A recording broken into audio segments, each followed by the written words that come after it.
Good morning, everyone, and thank you for coming to my presentation today. I'd especially like to thank my panel, Sarah and Penny, and FIDA for chairing today's panel. I'd also like to acknowledge the support of my two supervisors, Beck and Colleen, and thank you to everyone else for attending today.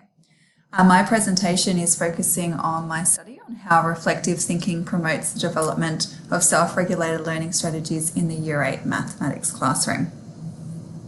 So just a quick overview of my presentation. So I'll just touch on briefly the feedback that was given to me from my previous milestone. I'll give an overview of the literature, my research design, and the 3 stages involved in this study, and then conclude with an outline of my discussion chapter and my plans for moving forward. So the 3 main areas of concern from my mid-can milestone were, first of all, completing the thesis on time. So I'll talk about that towards the end when I discuss my plans moving forward. The second area of concern was regarding my methodology. So I'll talk about my methodology in more detail soon in this presentation. And the third area of concern was a need for a clear theoretical framework. So in my discussion of the literature, I'll explain my theoretical framework. So first of all, reflective thinking. So when you think of reflective thinking, a lot of people probably think of the work of Sean. I chose not to use his work because it focused too much on the practitioner, whereas I was focusing on maths students. There's not much literature on reflective thinking in secondary schools and in the maths classroom, but I did like Reinholz's work, and he worked, his studies or his research focuses on tertiary mathematics students, and I quite liked his idea of prospective reflection and retrospective reflection, so I'll define them in a second. But he basically argues that reflection promotes the development of practices, and also when it's structured after a learning process, so when reflection happens after some learning experience, which he defines as retrospective reflection, it can be used to guide future learning practices, which he defines as prospective reflection. So first of all, prospective reflection, it is basically the reflection that we do before an experience or an event and during an experience or event. So it's a bit, I guess, broader than Sean's definition of reflection for action, but it's what I was trying to achieve through this study. So I wanted the students to have a formal component of reflection before a task and a formal component of reflection after the task. So that's what retrospective reflection is basically. So the reflection the reflective thinking that happens after an event or an experience.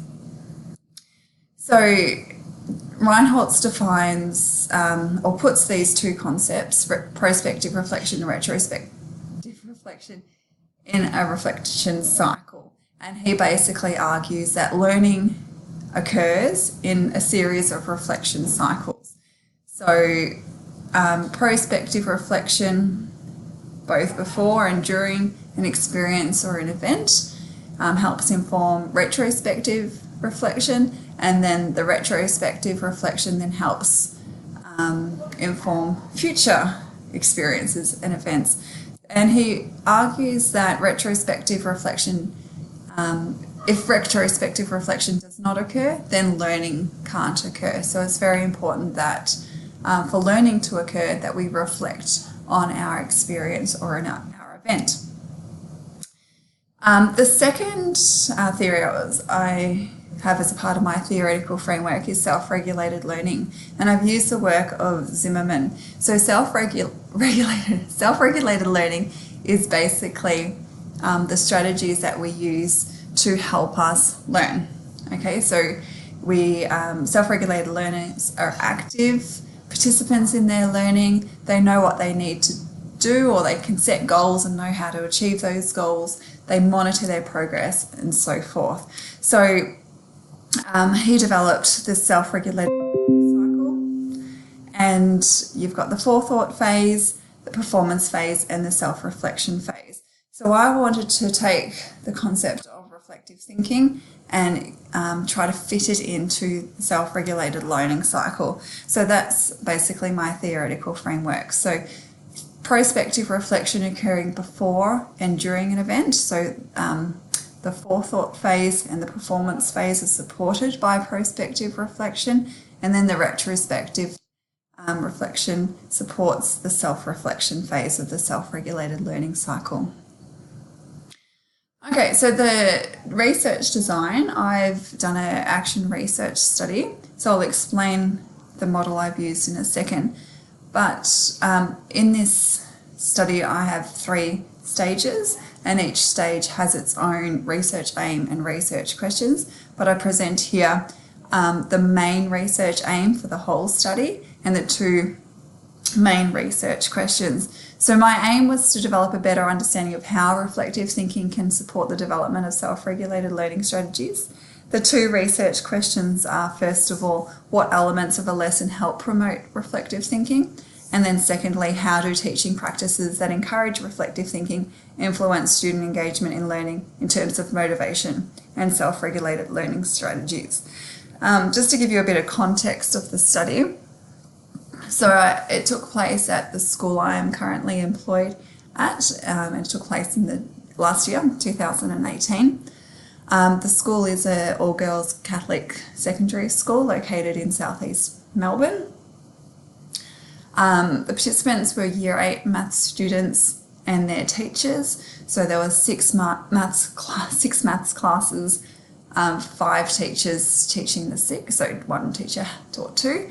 And my role as teacher researcher, but I wasn't their classroom teacher, I was their maths support teacher. So my role was to go in twice a fortnight and do these lessons with them. So I was fortunate to be given these 6 classes and also had the trust of the principal and the maths team to develop something, because there was no set definition of the maths support role. So I benefited from it for my study, but also the school was benefiting because there was going to be some structure to this program which had been in place ever since I started at the school back in 2006, and it was, I can't recall when it started, but it started long before that. Okay, so the action research model I use, there are a few models that I considered, and I do touch on a few in my thesis, but the main one was Piggott-Irvine. So I liked this idea of it's a spiral, but there's cycles in each one. So you've got 3 different stages or main stages, and so they're quite distinct from each other, but they have the action, main action research steps of plan, act, reflect here, but I've added plan, act, evaluate, and modify. So my 3 stages are similar to Piggott-Irvine. I've kind of changed the 4 steps within each cycle, but kept it quite similar. So you can see here it starts with identifying the issue or problem. So I do that in my introduction and my literature review. Then the 3 main stages of the study. So each one has their own aim and research question. Different data was collected within each stage, and each stage had their own findings. And then lastly, reflect and report, which is basically my discussion and conclusion chapter. Data collection and analysis. I've just realised I haven't done something. Okay, so I didn't realise that I hadn't got straight to these. Okay, so each stage, I've given a broad definition of each stage in the document I gave, but this is more specific to my research study. So you can see here the research aim and research questions have been identified and what I've done for each action. So the plan, act, evaluate, and modify. And there's the second stage and then the third stage. Okay, in terms of data collection and analysis, so for each of the three stages, as I said before, was different data collected. I can't go into detail with each bit of data, but I'll give an overview here. So in the first stage, the data collected was a student questionnaire, and this included 52 questions from the Motivated Strategies for Learning questionnaire, which is, I guess, the main questionnaire researchers use. Okay, sorry, I just had a phone call. So the main questions were from the MSLQ, which is, I guess, the more prominent and researched questionnaire in the literature used for self-regulated learning. And then I've also included some questions from Dweck's goal measures.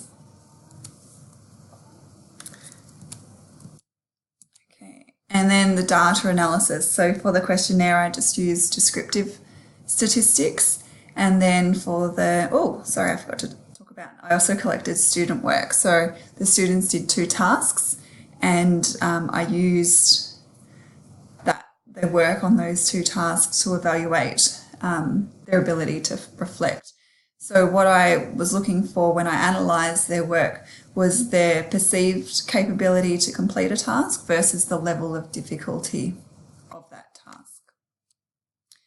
Okay, and then stage 2, implement improvements. So stage 2 and 3 was where I actually administered the lessons to the students. So there was researcher reflections both in stage 2 and stage 3.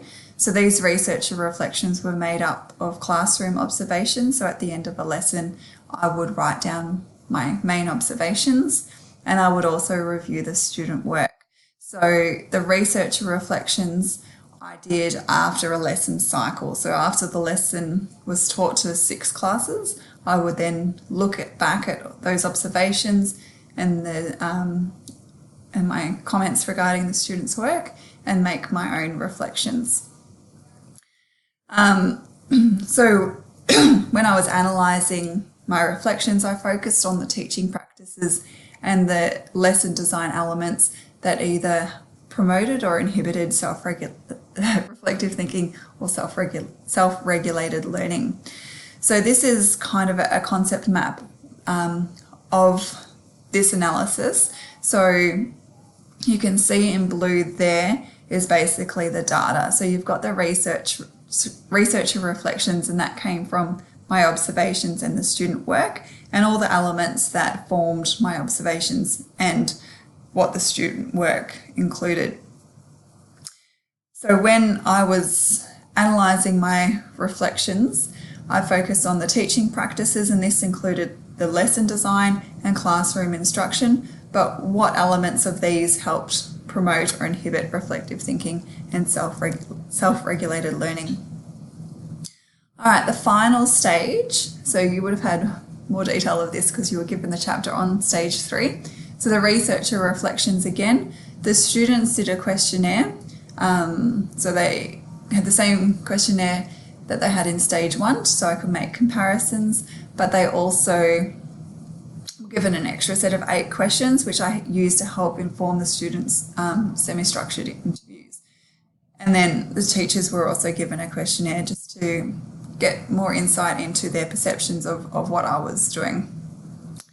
So the qualitative data was again analysed using that model I showed you before, but the MSLQ from stage 3 was compared to stage 1, and I used descriptive and inferential statistics to analyse that.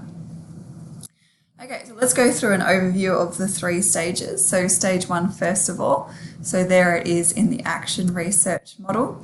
The aim was to develop a better understanding of what motivates students to learn mathematics and their ability to reflect during learning, and how these understandings helped inform lessons aimed at improving self-regulated learning. Okay, so 2 research questions. First of all, what motivates the students to learn? And secondly, how well can they assess their ability to complete a task? So the main findings, and I've just broken them up here into categories. So motivation, the students were neither strongly intrinsically motivated or extrinsically motivated. They were quite even in both, and quite high in both, or greater than the mean. Students wanted to, greater than the median. Students wanted to also achieve good grades. So more students chose that they'd prefer to get good grades over being challenged. But other questions that were on the questionnaire indicated that students still liked being challenged. So I don't see the two as being mutually exclusive. Students can be motivated by good grades, they can be motivated by enjoying the challenge, and be motivated by a whole range of strategies, basically. The learning strategies they valued, they were likely to persist with the task even if they didn't like what they were doing. And they valued studying and reviewing their work, and also working with their peers. So their second point under learning strategies was something I was already aware of. Having taught at the school for well over a decade, I had got to know the students, but it was just, I guess, supported by the findings of this questionnaire. In terms of reflection, the students, from the work that they did on the two tasks, showed that they weren't very proficient in evaluating their own capability to complete a question or task. So kind of said to me they weren't able to consider their own ability to reflect effectively and what task was going to help them learn. Stage 2, so implement improvements. The research aim was to create, trial, evaluate and refine lessons designed to promote self-regulated learning strategies. So 2 research questions, quite long, so I'm just going to read the first question from each one. What teaching practices help promote or inhibit reflective thinking and self-regulated learning? And then the second one focuses on the mathematical tasks. So what types of tasks help promote or inhibit reflective thinking and self-regulated learning? And the main findings from stage 2, so in terms of lesson design, there really needed to be a balance between doing the prospective reflection, the maths component, and the retrospective reflection. So for students, I felt to value those 3 components of a lesson, there needed to be the right balance. In terms of mathematics tasks, students were able to reflect more effectively when they had a choice of what to do. And the tasks need to provide different levels of challenge. So just like students all have different learning capabilities, we also need to consider, giving them something hard doesn't, it could be out of reach for the lower ability students and maybe not challenging enough for the higher ability students. So offering them different levels of challenge was important. In terms of reflective thinking, the reflective prompts need to focus more on learning strategies and not content. So my whole purpose of getting students to reflect was to focus on their learning strategies. So in order to do that, I had to kind of think, how can I structure the prompts so that's the focus and not the content of what they were doing, the maths content. And formal reflective thinking, so what I mean by that is giving them some structure was very important in helping them develop a range of self-regulated learning strategies. In stage 3, so because I've given you this chapter, I'm not going to repeat the aim or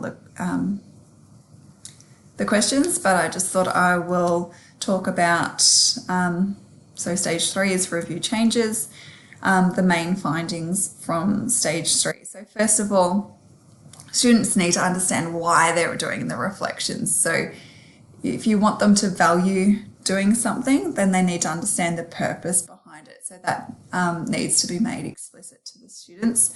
Involving students in decisions related to their learning helps them develop self-regulated learning strategies. So it helps them with their goal setting, analysing their ability to complete a task. It helps promote their self-efficacy. I can keep going. Students like to learn in a variety of ways, but do seek to be challenged.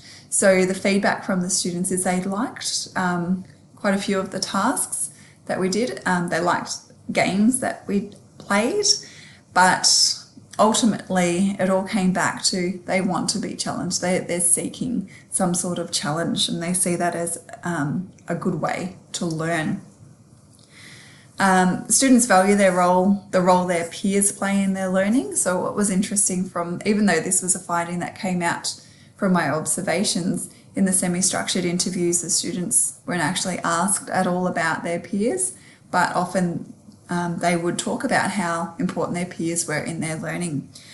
From a teacher perspective, the teachers did indicate that they could see the benefits of what I was doing, but they also indicated that they're reluctant to implement them in their own lessons. And the main limitation was time. They felt, well, how am I going to have time to develop something like this, or how am I going to have time to actually implement it into my lessons?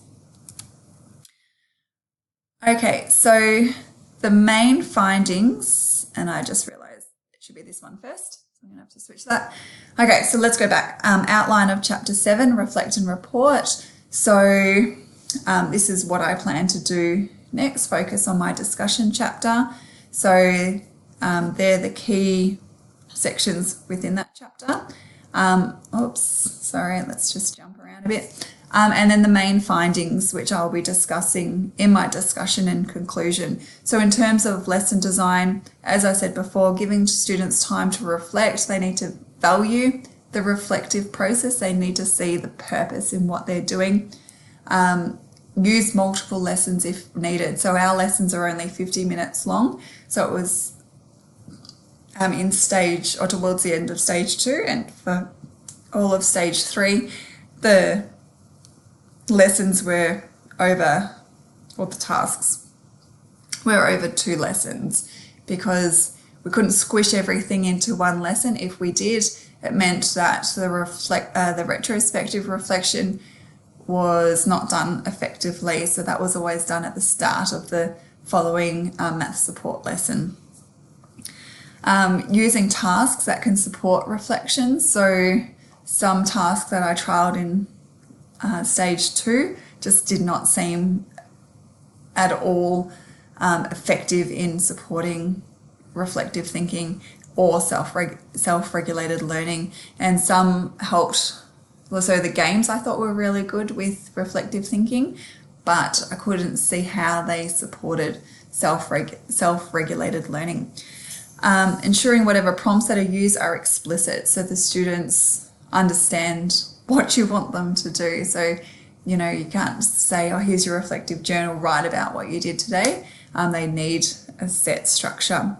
Allowing students also to work in their chosen conditions. So part of one of self-regulated learning strategies relates to their environment.